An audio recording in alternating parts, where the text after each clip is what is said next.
Hi LEGO fans! Sadly the weekend is over, but never fear. I'm back with another 4 fantastic gifts to lift our moping Monday moods and whatever guff LEGO friends decided to toss in today. Of course, every day is a gift, but I wish I'd kept the receipt for Monday. I could have returned it to the store and got another Saturday. Sunday, if I'm honest, had a pretty weak lineup with no minifigures. Guardians of the Galaxy invested 0 effort and was judged worst gift. City came close to top points with this music-loving kitty, but Harry Potter charmed me with this magical miniature recreation of the Whomping Willow. There was no change at the top as Star Wars leads with 15 points, followed by the Boy Wizard who moved to second with 12 points. Middle of the pack with 11 points are the LEGO Friends. Headed for the Great Pit of Carcoon to beat the Sarlacc are the Guardians of the Galaxy and LEGO City, who are in joint last place with 10 points apiece. That can all change today, so let's bust open some doors. We're kicking off this manic Monday with LEGO Star Wars, and can you believe we're up to door number 5 already? Bang in the middle, or smack in the middle I should say, and oh my word, not again! Yeah, it's a battle droid. Roger. Honestly, I think we seem to get one of these in literally every advent calendar. It's like LEGO's got a warehouse full of them in Billund or something. Yeah, nice thing, nice for building armies, but we've had these time and time again, so always a good day when you get a minifigure, not so much with a battle droid. This little chap should be very familiar to LEGO Star Wars fans. This is a battle droid, in fact an SW0001C battle droid with 1 straight arm. Yes, that's right LEGO Star Wars, you should hang your head in shame. At least it does come with a blaster, which is very useful for the parts collection. I can't be bothered to do this again, so let's save some time by letting Ghost of Christmas Past Jeremy talk about it. I'll go work on some jokes or something. So LEGO Star Wars has done it again. We have the annual battle droid, which I always complain about and then get flamed in the comments. It's great for droid army builders. Okay, I get it. LEGO has been pumping out this exact figure since 2007 and it appears in 29 sets. That explains why I've got bloody loads of the things. I honestly thought they were breeding down in the basement, which would explain the strange noises. I'm totally done with battle droids, so I'm going to crack open a cold beer and leave you with the Jeremy of Christmas Past for a couple of minutes. It's always a good day when you get a minifigure from LEGO Star Wars, but not when you get a battle droid. I have a distinct sense of deja vu.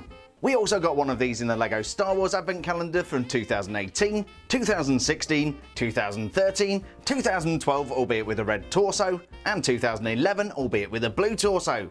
If you own one of the Clone Wars MTT sets, you'll have more of these and you know what to do with. Right off the bat we have 16 here ready for deployment. Frankly, this is a very common thing and I've got more of these than I know what to do with. I'm not saying the battle droid is a bad gift, it's just been done time and time before. Why can't LEGO Star Wars come up with something new? Duplicity aside, this guy comes with a standard issue blaster rifle, and I like the subtle detailing on the head. You can see the eyes and what looks like a mouth. In total, the battle droid consists of 6 elements. There's a pair of fixed legs which attaches to the bottom of the torso, a torso piece with a handy stud on the back, 2 convenient arms for holding stuff, and a head mounted on a pivot.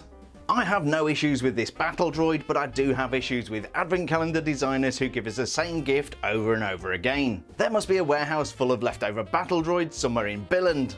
I usually give out really generous points when we get a minifigure. For the purposes of this video, droids are not considered minifigures. Will this unimaginative gift cost Star Wars some points today? And welcome back! I did promise a bit of fun, so here we go.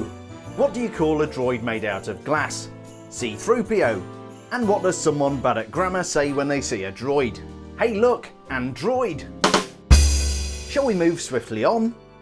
After that very predictable and unimaginative start, let's see what we've got inside LEGO City and breakthrough. Right, what have we got here? I think that's pretty obvious. Yeah, we've got a train. That actually does look quite familiar. I'm pretty sure that's one of the current LEGO City trains. I do like the miniature format, especially with the roller skates for the wheels, but we shall put this together and take a closer look.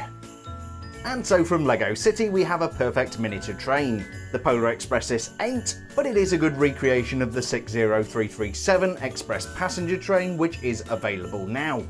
It's a good looking little gift and quite long with a length of about 10 studs. Minifigure roller skates make the perfect micro-scale wheels, and the stoppers at the front make perfect railway buffers. Grille elements on top of the train recreate the ventilation and cooling systems. We also have trans elements on the power unit for windows, and a trans-red brake light at the back. It's a good looking gift and a nicely thought through miniature build. Will that be enough to win Calendar of the Day? We'll find out soon. Next it's the Guardians of the Galaxy, who really failed to impress yesterday, so let's see what we've got today. And already, yeah, minifigure, Rocket Raccoon, who's that, Bradley Cooper, who voices him? Yeah, it looks pretty nice, always a good day to get a minifigure, and yeah, Rocket Raccoon, great character, so let's put this little guy together and then we'll see if we can find some Trash Panda jokes. So after yesterday's terrible disappointment, Guardians of the Galaxy is looking for redemption with this 89p13 minifigure. Okay, so he's more commonly known as Rocket Raccoon. Just don't call him a trash panda. When I lived in the USA, I once bought one home as a pet. Mrs. H asked what about the horrible smell. It's okay, I got used to you, I'm sure he will too. Rocket, being short of stature, stands on the small child-sized legs. You'll also see the tail sandwiched between the legs and the body. The tail is a nicely detailed element and made out of rubbery plastic. Speaking of detail, there is some pretty sweet printing around the back. There's more of that around the front with Rocket's various pouches and such. If you angle the light just right, you can see the metallic details in the printing. Of course, the best thing about Rocket Raccoon is that printed moulded head. It's executed really nicely and gives Rocket quite a mean look. Details such as the goggles up on the head really bring the character to life. It's a real shame LEGO didn't include any weaponry because Rocket Raccoon looks really awesome with a blaster. It's always a good day when you get a minifigure, and for the purposes of this exercise, I think a battle droid is excluded. Will Rocket Raccoon be enough to score the maximum 5 points for the day? Let's check in with Harry Potter first. It's been a good couple of days for the boy wizard, but can we keep up that level of standard? Let's take a look behind door number 5 and see what we've got to work with today. And what do we have to work with today? Snake is probably a bit of a giveaway. I'm sensing this may be something to do with the Chamber of Secrets. It's possibly that statue of Slytherin with the snake coming out of it, but honestly, that doesn't really look like Slytherin. Could be a tough one for you, Harry. But let's put this together and we shall take a closer look at it. Okay, so let's start to unpack this. This is definitely Chamber of Secrets related, but I don't think it came out quite how LEGO imagined. I think this is meant to be the face of Salazar Slytherin, with the basilisk emerging from his mouth. This is what it looks like in LEGO when they do it right. This, however, looks more like an elephant having a lie down. The snake, which I believe was borrowed from Ninjago, is very nice. Aside from the lack of detail in the fangs, it's a super nice element. This, I feel, is more of a super nice elephant, except it's not nice. It looks like LEGO has tried to recreate Salazar Slytherin's nose, but it just doesn't look right. The same can be said for the eyes, assuming that's what they're meant to be. This thing is nearly as tragic as my joke telling. Speaking of which, why does Voldemort prefer Twitter over Facebook? Because he has followers, not friends. Why was Harry Potter sent to Dumbledore's office? Because he was cursing in class. And finally, why did Barty Crouch Jr. quit drinking? Because it was making him moody. As much as I'd like Harry Potter to earn a decent score today, I must not tell lies. This is tragic. Well, after that pile of Thestral dung, I hope friends can do better today. Let's have a look behind door number 5 and oh my word, what on earth is that? God, it looks like a rainbow Thestral or something. Yeah, definitely got a rainbow tail. What is that? Oh, mummy, I'm scared. Yeah, I don't know what this is. Oh man, that's tragic. I don't know what to make of this, so I'll tell you what I'll do, let's put it together and we will figure it out between us. Just when I thought LEGO Friends understood this was a contest, they go and vomit up something horrendous like this. Maybe this was put together by one of the designer's kids, or maybe somebody's been smoking crack. Kill me now! Not only is this a total nightmare, it looks like you're meant to sit kids on it to entertain them. Assuming this is some kind of sideshow amusement for the winter fair, what the heck is this thing meant to be? The head, if you can call it that, looks like a cockatoo, but cockatoos definitely don't have 4 legs. That would be more like a cockapoo. Also, what's the deal with the rainbow tail? It kind of has a pride vibe, but let's be honest, nobody's going to be proud of this thing. When I look at this, I think, bring back Hammy, all is forgiven. If this were a ride, it's not big enough for mini dolls, so what gives, Lego?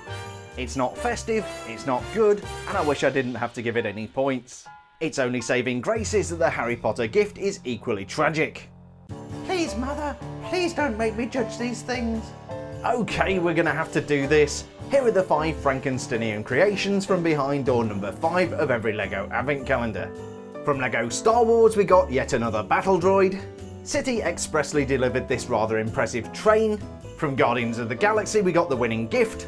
Harry Potter bestowed upon us a sleeping elephant. And what the f were you thinking, LEGO friends? So which one of these treasures deserves to ride the train to Bill and Denmark and go on an all-you-can-grab LEGO shopping spree? And which one deserves to spend the rest of eternity in damnation with the LEGO Friends monster? Let's award some points! In last place, earning 1 point for LEGO Friends, it's this thing. That means Harry Potter dodged a hex and comes in 4th with 2 points. Kind of by default in 3rd place is LEGO Star Wars with the battle droid. It doesn't deserve it, but it's getting 3 points. I've got to say, I'm pretty impressed with LEGO City today.